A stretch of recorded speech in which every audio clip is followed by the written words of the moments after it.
avec moi pour des papiers. Désolée, j'ai rien contre personne, mais j'aurais trouvé ça un petit peu bizarre. Peut-être qu'il a senti ça et c'est là qu'il a commencé à mentir. Il Oui. m'a révélé qu'il était algérien le jour où on devait déclarer ma fille à la mairie, c'est-à-dire Mhm. presque 2 ans après notre mariage, 1 an et demi notre rencontre, 2 ans après notre rencontre.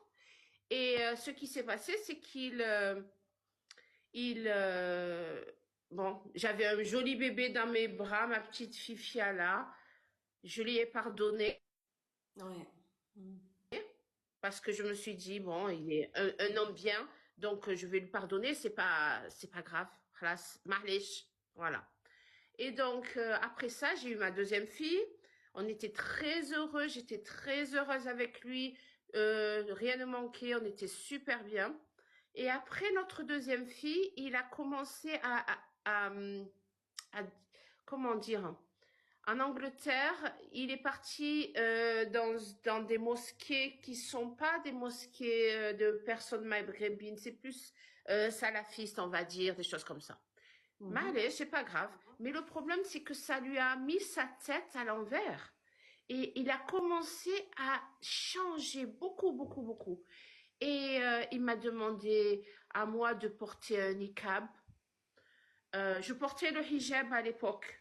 Mhm. Et il me demandait de porter le niqab. Donc déjà là, je me suis dit, comment ça se fait? Lui, il est avec un jean serré et avec un top qu'on voit ses muscles et il me demande de porter un niqab.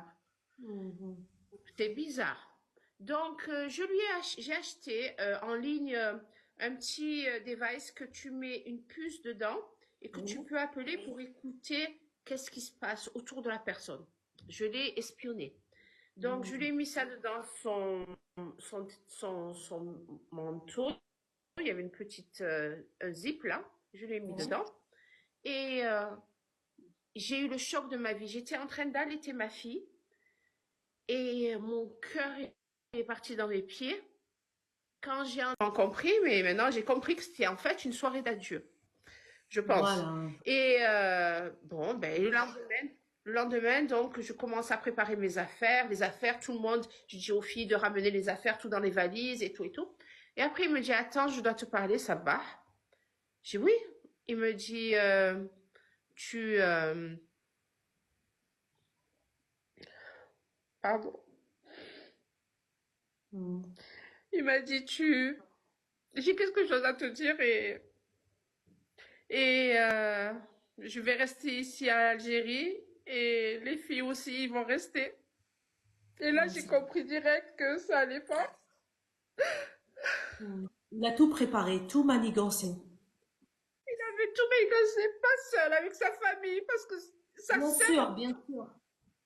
sa sœur aussi, sa sœur elle m'a dit non, ne t'inquiète pas, je serai comme leur maman. Une Euh, avocate qui te dit ça, qui sera comme leur maman.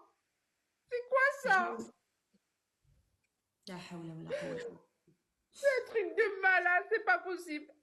Et après, en me disant ça, il me dit, attends. Et parce que j'étais en train de pleurer, il me ressaisit comme ça, il me dit, attends. Je dis quoi? Il me dit, tu voulais te marier avec un Turc et que tu croyais que j'allais accepter que mes filles, elles allaient être élevées par un Turc. J'ai dit, mais tout Son ça, c'est pour problème, ça. voilà, son problème, c'est le fait que tu te remaries. Il n'a même pas pensé un instant de séparer ses enfants d'une mère. Son Absolument, c'est obsession, la c'est vengeance.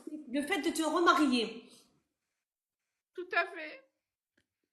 C'était la pure vengeance. Et je, Hmm. et je voyais mes filles, les yeux pleins de larmes. Et ça fait combien Une, d'années? elle était en train de rigoler parce qu'elle croyait que c'était une farce, mais l'autre, elle avait les yeux pleins de larmes et elle était choquée. Elle avait compris plus ou moins qu'il y allait quelque chose qui va pas du tout parce qu'elle avait dû bien écouter qu'est-ce qui se passe. Et ensuite, il m'a pris ma valise, il a descendu parce qu'il habite au deuxième, donc